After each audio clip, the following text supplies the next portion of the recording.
ভালো করেই তো হবে, ভালো ছাড়া খারাপ হবে নাকি?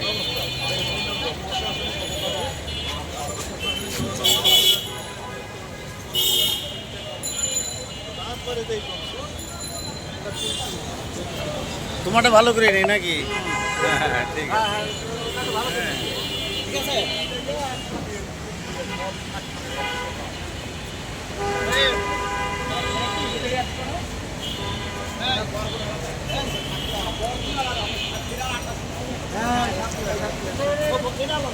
ঢাকাস্থ সাতক্ষীরা ৩ সংসদীয় আসনের আশাশুনি উপজেলার বাসিন্দা।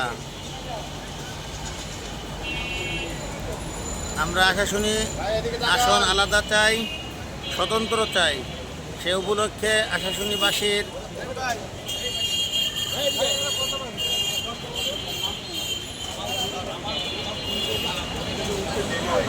দোস্ত, তোমার ছবি কিন্তু ভালো উঠতেছে, কিন্তু এটা মাথা থেকে ধরো।